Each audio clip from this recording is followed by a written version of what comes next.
बिस्मिल्लाहिर्रहमानिर्रहीम। अस्सलामुअलैकुम। Radar news में खुश आमदीद। मैं हूं आपका होस्ट कासिम। उम्मीद है आप सब खैरियत के साथ होंगे। गुज़िश्ता से व्यवस्था हमारा टॉपिक था पीटीएम की मुकम्मल हिस्ट्री और कौन कौन सी सियासी जमातें और लोग पीटीएम के पीछे हैं और कौन कौन सी गैर मुल्की एजेंसियां इनको सपोर्ट कर रही हैं। इस वीडियो के दोनों पार्ट्स ज़रूर देखें, खासकर वो जिन्हें पीटीएम वालों से वास्ता पड़ता रहता है। चलते हैं दूसरे हिस्से की तरफ। वीडियो शुरू करने से पहले आपसे गुजारिश है चैनल को सब्सक्राइब करें और साथ वाले बेल के आइकन पर भी क्लिक करें ताकि आपको आने वाली हर वीडियो का नोटिफिकेशन सबसे पहले मिले। टीटीपी वो क़यादत जो पाकिस्तान में थी वो जहन्नम वासिल हुई और अमेरिका, इंडिया और अफगानिस्तान की प्रॉक्सी वार दम तोड़ती नजर आई। यहाँ फिर से एंट्री हुई बैकअप टीम की, यानी वो टीम जिसे बैकअप के तौर पर तैयार किया गया था, जिसका असल करता धरता मोहसिन दावड़ था। यहाँ ये भी बताता चलूँ कि अली वजीर भी एक बेवकूफ़ और जज्बाती किस्म का इंसान है, ना कि मोहसिन दावड़ जैसा शातिर दिमाग। अपने मकसद के लिए मोहसिन ने ही अली वजीर को भी इस्तेमाल किया। अली वजीर को लालच दिया गया कि अगर हम अफगानिस्तान के साथ शामिल हो गए तो हम आपको बहुत बड़ा ओहदा देंगे, ये होगा वो होगा। जिसके बाद वो बेवकूफ़ फिसल गया। ये सारी अंदर की बातें हैं जो शायद आपने कभी ना सुनी हो।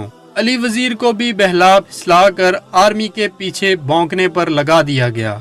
इस बात का अंदाज़ा आप यहाँ से लगा सकते हैं कि अली वजीर के घर के अफराद खारजियों के दौर में खारजियों के हाथों कत्ल हुए, मगर आज वो ख्वारिज का नाम लेने की बजाय फौज को ही बुरा भला कह रहा है। वो आज भी सुधरने को तैयार है, मगर अब इसकी तमाम तर कमजोरियां मोहसिन दावड़ जैसे शख्स के हाथ में थी, तो इसके सुधरने का ख्वाब बस ख्वाब ही रहा।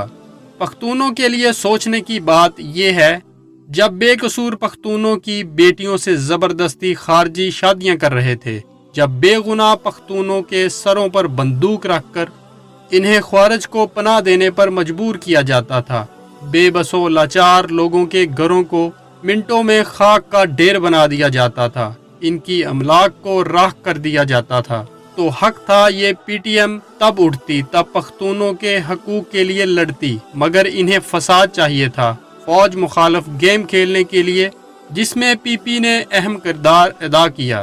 पीटीएम का वजूद तो बरसों से पसे पर्दा मौजूद था, महसूद तहफ़्फ़ुज़ मूवमेंट के नाम से। ये सारे खबीस पूरी तैयारी के साथ ड्रामा शुरू करने के लिए तैयार थे। इसी सिलसिले में इन्हें कहीं से स्टार चाहिए था, एक ऐसा पॉइंट चाहिए था जिसे ये पख्तूनों की कमजोरी के तौर पर इस्तेमाल कर सकें। नकीबुल्लाह शहीद के कत्ल से पहले पूरा प्लान तैयार था। पीटीएम के बड़ों को एतमाद में लिया जा चुका था कि फलां शख्स को कुर्बानी का बकरा बनाना है। तब नकीबुल्लाह मसूद को शहीद कराया गया। नकीबुल्लाह फेसबुक पर काफ़ी शोहरत रखते थे और नौजवानों में अपनी जाज़बे नज़र शख्सियत के सबब खासे मशहूर थे। यहाँ एक अहम तरीन पॉइंट जहन में रखें, पहले बयान कर चुका हूँ कि नकीबुल्लाह काफ़ी शोहरत के हामिल थे। इसी शोहरत के बायस इनकी पाक फौज से मोहब्बत भी पख्तूनों में काफ़ी मशहूर थी। इनको शहीद करके एक फौज का अहम हामी भी राह से हटा दिया गया। सवाल ये पैदा होता है कि इन्हें कैसे कत्ल किया गया।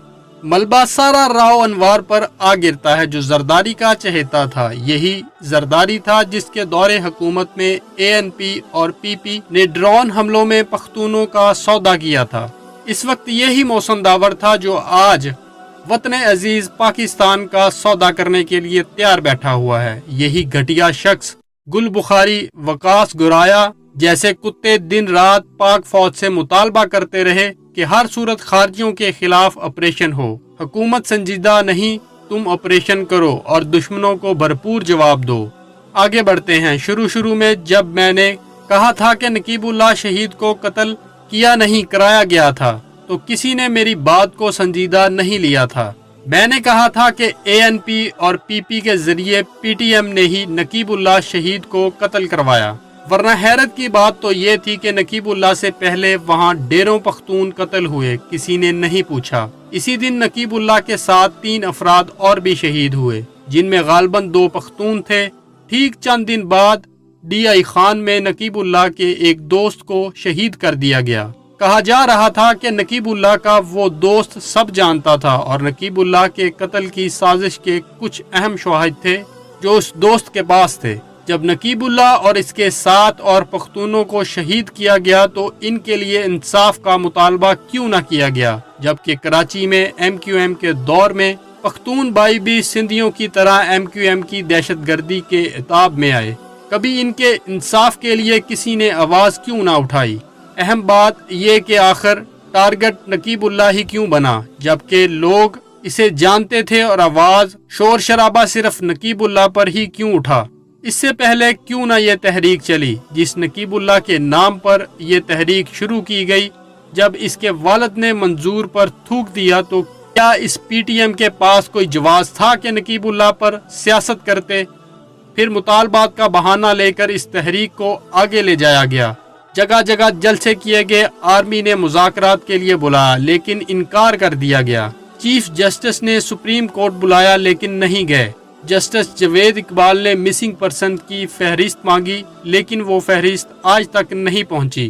یہ جلسے بڑھتے بڑھتے پختون ثقافت اور غیرت کو پاؤں تلے رونتے ہوئے عورتوں کو مردوں کے بیچ لے آئے، اور اس تحریک میں پہلی بار ہم نے پختون ثقافت کا جنازہ نکلتے دیکھا کہ عورتیں مردوں کے بیچ گل مل گئی۔